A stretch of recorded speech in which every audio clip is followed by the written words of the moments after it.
ජාති ආගම් කුල බෙහෙද අප රටේ නැහැ.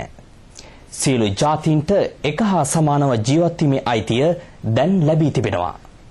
ජනපති මැදමුලනේදී දෙමළ හා මුස්ලිම් ජනතාව අමතමින් කියයි.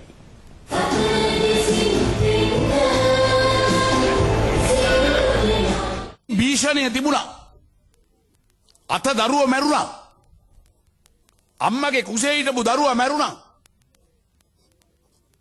නූපන් දරුවෝ මැරුණා. මේ LTT ත්‍රස්තවාදය මුස්ලිම් ජනතාවට යාඥා කරන්නට යන්නට පල්ලියට නිදහස තිබුණේ නැහැ. කෑ නැගෙනහිරෙන් එළවනකොට මූතුරු වලින් මම දවස් 40ක් ඇතුළත ආපහු ගිහිල්ලා පදිංචි කරා. මම කිව්වා නෝම්බි වලට පෙර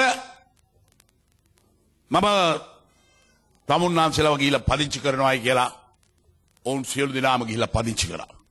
අවතැන් කරපු එළියට දාපු ගමෙන් එළවපු මුස්ලිම් ජනතාව දවස් 40ක් ඇතුළත මම පදිංචි කරා. මම හිතන්නේ ලෝකේ කොහෙවත් එහෙම වෙලා නැහැ.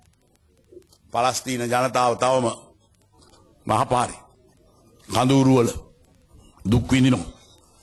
මේ රටේ සියලුම ජාතීන්ට එයා සිංහල වේවා, දෙමළ වේවා, මුස්ලිම් වේවා, බර්ග වේවා, මැලේ වේවා මේ හැමෝටම බයක් නැතුව තමන්ගේ දරුවා පාසලට යවන්න, තමන්ගේ කුඹුරට යන්න, තමන්ගේ පල්ලියට යන්න, තමන්ගේ ආගම අදහන්න, නිදහස භුක්ති විඳින්නට අවස්ථාව අද උදා කරලා තියෙනවා.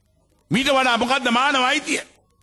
සියලුම ජාතීන්ට මානව අයිතිය, එක හා සමානව ජීවත් වීමේ අයිතිය, එක හා සමානව මේ පොළොවේ අයිතිය ලබා දෙන්නට අපිට පුළුවන්කම ලැබිලා තියෙනවා. ජනාධිපති මහින්ද රාජපක්ෂ මහතුමා මේ බව ප්‍රකාශ කළේ මැදමුලන නිවසේදී දකුණු පළාත් දෙමළ හා මුස්ලිම් ජනතාවගේ සහභාගීත්වයෙන් පැවති හමුවකදීය.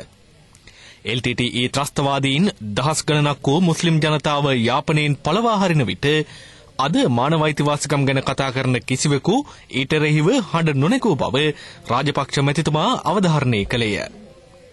ජනතාවගේ අවශ්‍යතාවෙන්ම ඔවුන්ගේ හිමිකම් පිළිබඳව මෙතරම් අවධානය යොමු කළ රජයක් ඉතිහාසයේ නොතිබූ බවද රාජපක්ෂ මැතිතුමා අවධාරණය කළේය. මේ රටේ ආර්ථිකයේ මෙන්ම සංස්කෘතියේ පැහැදිලි වෙනසක් ඇති කිරීමට SWRD බණ්ඩාරනායක ශ්‍රීමතාණන්ට හැකි විය. ශ්‍රී ලංකා නිදහස් පක්ෂයේ ගමන් මඟ තුළ ඒ මහතා සදාදරණීය නායකයෙකු බවද ජනාධිපතිතුමා ප්‍රකාශ කළේය.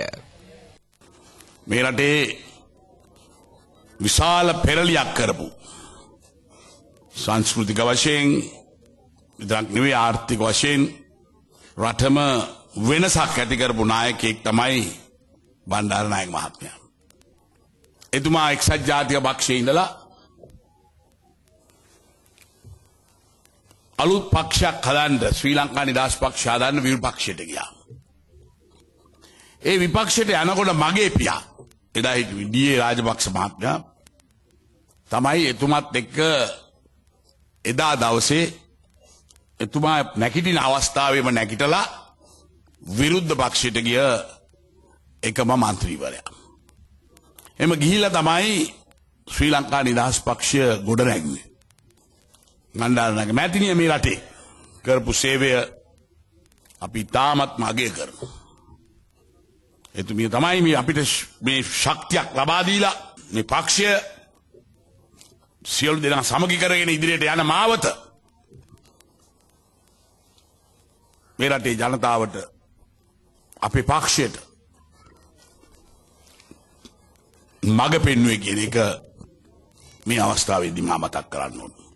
අමාත්‍යවරුන් වන මෛත්‍රීපාල සිරිසේන, නිමල් සිරිපාලද සිල්වා, චමල් රාජපක්ෂ, HM ෆෞසි, බන්දුල ගුණවර්ධන, නියෝජ්‍ය අමාත්‍යවරුන් වන ලයනල් ප්‍රේමසිරි, වඩිවේල් සුරේෂ්, පාර්ලිමේන්තු මන්ත්‍රී නිරූපමා රාජපක්ෂ, ජනාධිපති උපදේශක HM අස්වරයන මහත්මයාහු සහ දකුණු පළාත් දේශපාලන නියෝජිතයෝ රැසක් මෙම ජනහමුවට එක්ව සිටියහ.